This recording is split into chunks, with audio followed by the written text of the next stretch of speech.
Hola, profe, vengo de la escuela de Simoca y con mis compañeros en la radio estuvimos preguntándonos quiénes somos y de dónde venimos, porque queremos conocer un poco más de nuestra historia. Hola, Ailén, qué lindo que quieran conocer la historia de Tucumán, porque justamente estamos en el marco del Bicentenario y es muy lindo que queramos conocer toda la historia que tiene Tucumán, porque hay mucho que hicimos acá en Tucumán, que colaboramos a esta historia del Bicentenario.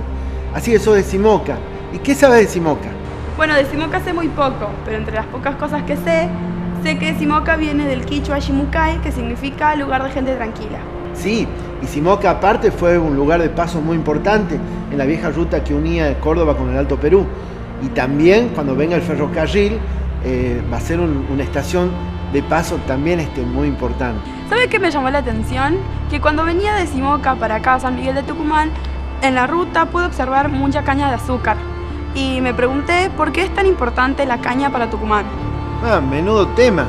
La industria azucarera fue la principal actividad económica del Tucumán moderno, es decir, a partir de 1870 y hasta nuestros días. La caña de azúcar la trajeron los jesuitas y después fue industrializada acá por el obispo Colombres. Este es el Museo de la Industria Azucarera en la casa del obispo Colombres. El obispo Colombres fue un prócer tucumano que participó en la Declaración de la Independencia en 1816, pero también fue el primero en pensar que el cultivo de la caña y la fabricación de azúcar podrían convertirse en la actividad económica más importante de Tucumán. Pero para comprender bien quiénes somos y de dónde venimos, tenemos que conocer la historia antes del Bicentenario, en el Tucumán prehispánico y el Tucumán colonial. Claro, profe, es lógico que empecemos por el principio. Sería bueno entonces conversar con el doctor Bliss para ver que nos enseñe qué pasó antes del Bicentenario. Ok, gracias. Ahora voy a verlo entonces. Bueno, Santiago, quiero saber cómo comenzó Tucumán. La cuestión es ver hasta cuánto estamos dispuestos a irnos hacia atrás. Para el caso de cuando se inicia Tucumán, primero, mucho antes de que lleguen los europeos, aquí había sociedades muy complejas que tenían sus desarrollos culturales que son muy importantes para conocer, pero tal vez podríamos comenzar con lo que fue el proceso de conquista como para darle un punto de partida, y esto tiene que ver mucho con lo que fue el proceso de la conquista de América y en especial con lo que ocurría en el Perú, que era un centro, digamos, muy importante que allí habitaban sobre todo las sociedades incas, que eran poblaciones muy ricas, muy poderosas. Y los conquistadores, cuando ocuparon esa región, había algunos de ellos que habían quedado sin poder participar del botín, de las riquezas de esa conquista, y entonces comenzaron a buscar nuevos territorios para encontrar esa fama, ese prestigio, esa riqueza que era lo que los animaba para llegar. Y así es que se dirigen desde el Perú hacia lo que sería conocido como la región del Tucumán.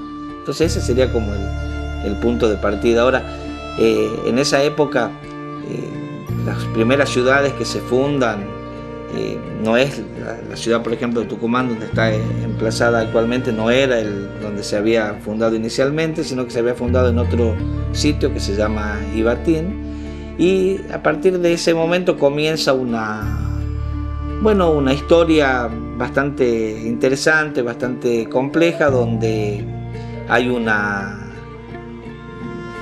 desde un punto de vista económico, es una región que tenía una riqueza natural, básicamente porque tenía muchos ríos, tierras fértiles, muchos bosques. Comienzan a dedicarse a la fabricación de muebles, y el gran centro económico estaba en unas minas de plata muy importantes, muy ricas, que estaban en el Potosí, en la actual Bolivia. Y entonces toda esta región tiene en los inicios como una gran integración, una vocación mercantil, porque el gran interés de los habitantes de esta región, hablando de los habitantes europeos, españoles, dejando de lado por ahora el tema de los indígenas, era tratar de comerciar y de abastecer a esa ciudad que se había construido en la base del Cerro Rico de Potosí. Y entonces en todo ese periodo colonial, que para que te ubiques más o menos en lo que estamos hablando, son unos 300 años que van desde mediados del siglo XVI hasta que comienzan los procesos de independencia en 1808, 1810.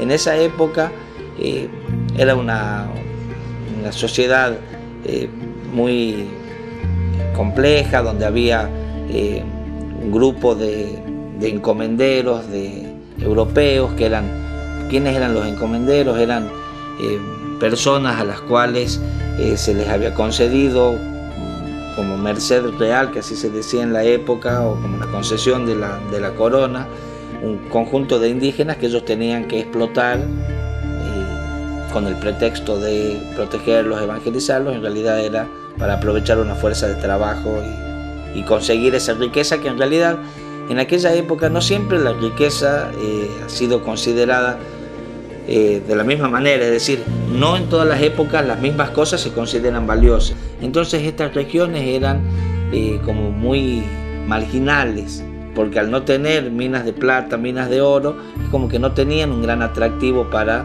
quienes las ocupaban, y el único atractivo que tenía era la posibilidad de explotar un conjunto de indígenas que por otra parte se habían resistido bastante al proceso de usurpación, de colonización por parte de los europeos, dando lugar a unas guerras que han sido muy largas, más de 150 años, lo que se conocen como las guerras calchaquíes. Entonces, de esa manera, digamos, era el escenario donde se desarrollaba la vida de la sociedad colonial. Los caminos obviamente eran muy precarios, pero comienzan a integrar las distintas ciudades que se habían ido fundando, y tenían como su principal centro estas minas de Potosí que te explicaba recién, donde no solamente por la producción de la plata, sino por la gente que vivía en esa enorme ciudad que se había construido allí, hacía que el gran interés económico sea abastecer a esas poblaciones. Entonces, desde muy temprano, Tucumán tiene una impronta, una característica muy particular, que es que se trata de una población muy cosmopolita, muy viajera. Como la mayoría se dedicaban a estos fletes, a estos tráficos, eran personas que están muy acostumbradas a circular por los caminos, a recibir gente de otros lados, y así se desarrolló la vida de Tucumán hasta que empezaron los primeros problemas con la vieja ciudad de Ibatín. Problemas de todo tipo, climáticos algunos, estaba en una zona demasiado húmeda, demasiado cerca de un río que cuando crecía arrastraba buena parte de la ciudad, demasiado cerca del acceso al Valle Calchaquí, donde estaban estos indígenas que obviamente resistieron y la ocupación española. Entonces, por un montón de motivos, decidieron trasladarla a la ciudad y emplazarla donde está ubicada en estos momentos, que es a orillas del río Salí, un sitio que en aquella época se lo conocía como el sitio de la Toma. Y si me contás un poco del traslado de Ibatín hasta donde está ahora nuestra ciudad capital. Bien, primero es interesante que nos ubiquemos en la época y que eran ciudades muy pequeñas. ¿Vos sabés algo de cómo eran los medios de transporte en esa época? No había caminos, no había... y hacer no era solamente una mudanza. En esa época la ciudad, en realidad, es muy distinto a cómo eran las ciudades del día de hoy. Era mucho más parecido a lo que nosotros hoy definiríamos como un entorno totalmente rural, totalmente campesino, en las ciudades muy pequeñas. Pero ¿cuál era el valor que tenía la ciudad? La ciudad tenía un valor simbólico, un valor en que aquel que vivía, el que tenía casa poblada en la ciudad, era la persona importante. Así como hoy hay otros rasgos, digamos, de distinción social que hacen que una persona se sienta más importante que los otros, en aquella época estar en la ciudad, tener una casa poblada en la ciudad, era como el primer signo de que esta era una persona importante, poderosa, etc. Entonces, cuando se produce el traslado, había gente que quería irse y gente que no quería.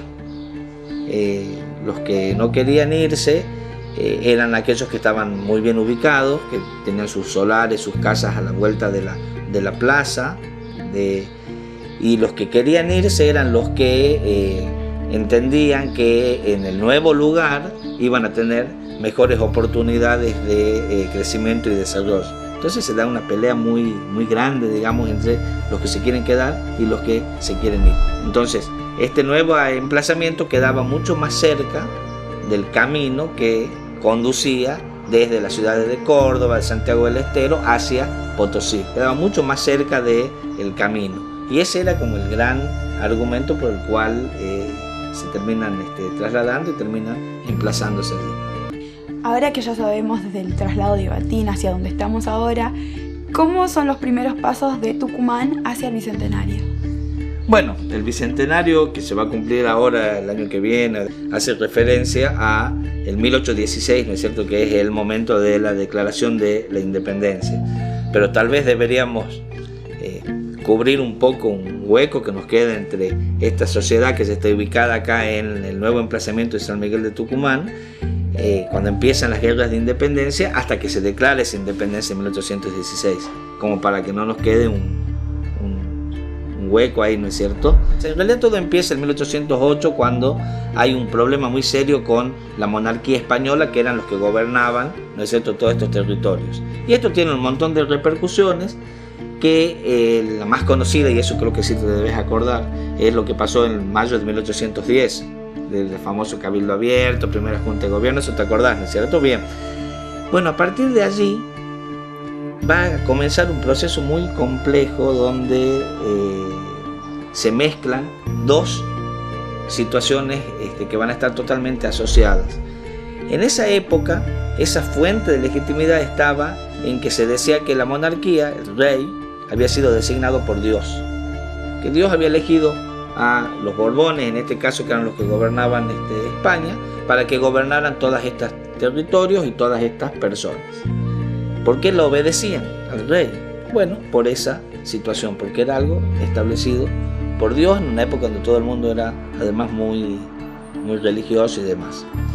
Cuando empieza el proceso de mayo de 1810, eso va a cambiar, porque ya está cambiando esa idea también en Europa, en recientemente creado Estados Unidos, donde hay un montón de gente que dice no, las razones por las cuales nosotros le obedecemos al gobierno no es porque Dios lo ha elegido. Nosotros tenemos que obedecer al gobierno si es un gobierno que, porque el pueblo, la voluntad popular, la soberanía popular, como decía Rousseau, es la base de la autoridad. Entonces, cuando empieza esto en mayo de 1810, hay un cambio grande ahí. Ya se va a dejar de lado esa forma de legitimidad de la monarquía, porque era establecida por Dios, y se va a reemplazar por otra, que es tratar de decir que es la población, el pueblo, el que tiene que elegir a sus gobernantes, y que ahí va a estar la legitimidad. Ese es un cambio. Entonces, ahí los ciudadanos empiezan a mover y buscar ese cambio, ¿verdad? Exactamente. Además, no se llamaban ciudadanos en esa época, se les decía súbditos o vecinos. Entonces hay muchos historiadores que dicen que se da un paso de los súbditos, del paso del súbdito al ciudadano, o el paso del vecino al ciudadano, entendiendo por ciudadano esta persona que va a tener derechos políticos, como puede ser vos o yo el día de hoy, digamos, en lo más parecido a lo que es el día de hoy. Pero te decía que hay dos cambios. Uno tiene que ver con eso, y el otro tiene que ver con las circunstancias en que se da este proceso, que no se da de una manera pacífica. Es decir, cuando se desata, se forma la primera Junta de Gobierno Patrio, llamada Primera Junta de Gobierno Patrio en Buenos Aires, por supuesto que la monarquía española no acepta esto, y aquí dentro del mismo territorio hay grupos de personas que apoyan eso y grupos que están en contra. Entonces se desarrolla un proceso de guerras que se conocen como las guerras de la independencia. Y esto es muy interesante porque Tucumán va a jugar un papel muy no solamente Tucumán, sino todo lo que sería el actual norte argentino va a jugar un papel muy importante en este proceso de guerras de independencia. Y estas guerras son muy distintas también a lo que serían las guerras de hoy en día, ¿no es cierto? Es decir, los ejércitos eran muy diferentes. En realidad la mayoría de los que participan en estos procesos eran más parecidos a Belgrano que a San Martín, en el sentido de que la mayoría de los que participan en las guerras de independencia no son militares de formación. Los militares de formación son muy pocos en realidad en todo el proceso de la independencia del Río de la Plata. Bueno, está San Martín, Alvear, hay 2 o 3 que son militares de carrera. La mayoría eran políticos, no en el sentido que conocemos el término político en el día de hoy, sino personas que estaban más interesadas, digamos, en la transformación de la sociedad, del gobierno, y que las circunstancias los empuja a dedicarse a la guerra. Pero a su vez una guerra donde no era una cuestión solamente militar, es decir, el problema que tenían estos ejércitos no era solamente derrotar al ejército enemigo, sino que la preocupación de estos ejércitos era tener que ganar el apoyo de las poblaciones a las causas de la independencia. Y ya que estamos hablando de guerras de la independencia, ¿cómo se posiciona Tucumán en estas guerras? Bueno, las primeras noticias que llegan a Tucumán de las guerras de independencia tienen que ver con que cuando se forma ese gobierno patrio en Buenos Aires, mandan 3 misiones militares, una dirigida al Alto Perú, donde estaba el Potosí, donde era la región más rica y más poderosa, que era necesario tener bajo control si se quería triunfar, digamos, en la causa. Y entonces los ejércitos, ese primer ejército, que no se llamaba Ejército del Norte todavía, luego se le va a poner ese nombre, pasa por Tucumán camino hacia el Alto Perú, y ahí es donde las poblaciones de esta región de lo que es la Argentina de hoy toman contacto con lo que va a ser el proceso de las guerras de independencia.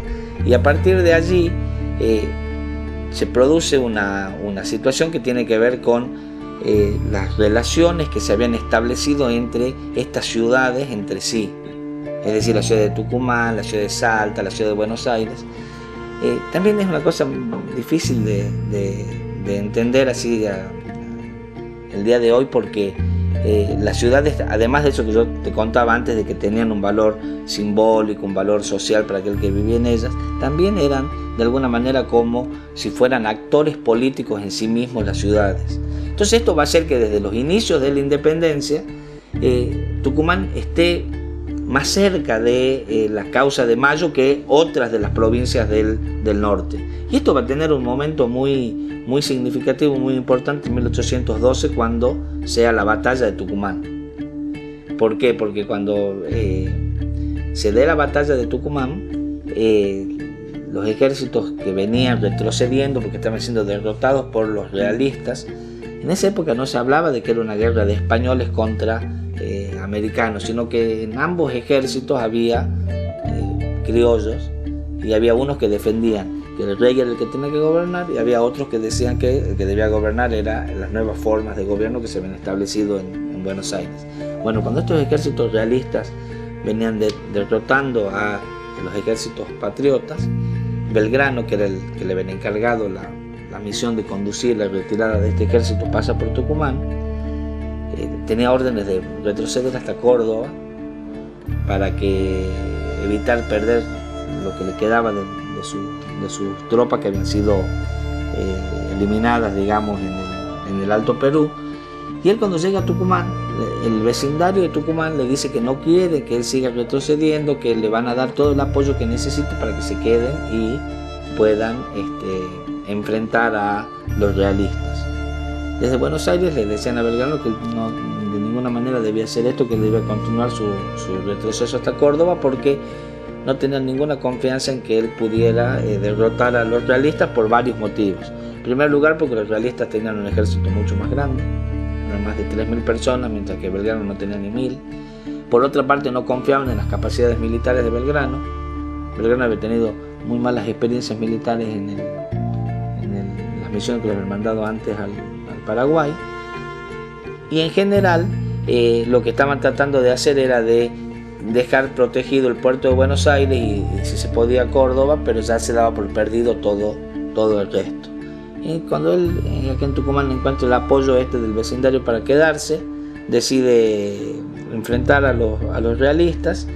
Y entonces ahí en esos días de septiembre de 1812 se le suman como 600, 800 gauchos que van a conformar, digamos, fue una fuerza de choque bastante importante.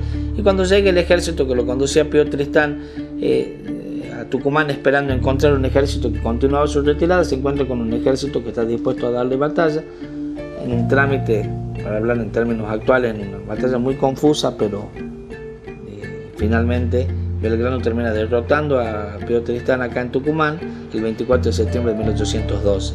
Y esa derrota va a significar un freno al avance de los realistas hacia lo que es el actual territorio argentino. Entonces, desde ese momento es que esta región, la región de Tucumán, se va a convertir en lo que sería el límite o la frontera norte de las guerras de independencia. Por eso es que va a ser tan importante esa batalla, y de allí va a comenzar a cobrar fuerza la idea de que esto debía ser convertirse en una provincia. Ya que estamos hablando de la batalla de Tucumán, ¿cuáles fueron las consecuencias de esta batalla?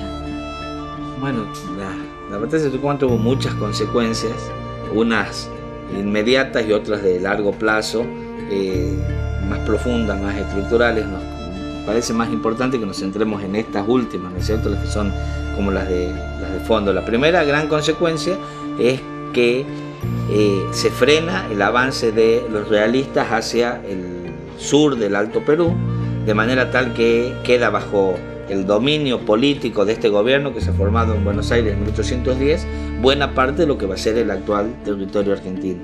La segunda consecuencia que tiene la batalla de Tucumán tiene que ver con el protagonismo que va a asumir Tucumán, la ciudad de Tucumán y los habitantes de Tucumán en lo que es el proceso de la independencia. Porque el triunfo en Tucumán fue algo completamente inesperado, que no solamente digamos, le dio un gran prestigio a Belgrano, sino que hizo que se generara en el clima político, digamos, que se vivía en la época, una suerte de gran asombro y de entusiasmo y de apoyo y de reconocimiento hacia el pueblo de Tucumán, que lo había convencido a Belgrano que se quedara, que había puesto su gente para que los enfrente a los españoles, a los realistas, que los había derrotado. No solamente los había derrotado en Tucumán, sino que luego, en el verano de 1813, avanzan hacia Salta, y allí, segunda batalla central, la batalla de Salta, terminan de derrotarlos y ponerlos en fuga, digamos, hacia el norte. Entonces, como parte de ese reconocimiento, ¿qué se hace? Uno de los artífices de esta decisión de Belgrano de quedarse en Tucumán fue Bernabé Araoz, que era un miembro de una familia prominente de acá de Tucumán, y entonces se le va a encomendar a Bernabé Araoz en 1814 el gobierno de una nueva entidad política que es la provincia de Tucumán. Entonces, una de las consecuencias que tiene la batalla de Tucumán es la creación de la provincia de Tucumán en 1814, que en ese momento incluía las ciudades de Santiago del Estero y de Catamarca como parte de la misma provincia, y Bernabé Araoz fue su primer gobernador. ¿Y por qué la firma de la independencia se da acá en Tucumán? Bien, no sé, que es una pregunta que todo el mundo hoy se hace, y se buscan un montón de explicaciones. En aquella época nadie se preguntaba por qué se eligió a Tucumán para que se declarara allí la independencia. Resultaba algo obvio, natural, que fuera en Tucumán donde se reuniera ese congreso. Por un lado, por el papel que había jugado la sociedad tucumana en el proceso de las guerras de independencia, y por otra parte porque geográficamente Tucumán se encontraba en el centro de lo que era el territorio, digamos, del Virreinato del Río de la Plata. Entonces en aquella época nadie le llamó la atención que se decidiera que fuera Tucumán. Entonces en parte fue como reconocimiento por el apoyo que había dado la sociedad y el pueblo tucumano a las causas de la independencia, y por otra parte había sido por la posición, digamos, geográfica que ocupaba Tucumán. Hola, profe, volví a hablar con el doctor Luis. La verdad que fue genial poder conocer nuestros inicios como sociedad. Sí, es muy importante comprender nuestra historia como un proceso de cambio y continuidades. ¿Y ahora? Y ahora vienen los inicios de una nueva nación, vienen los comienzos del bicentenario.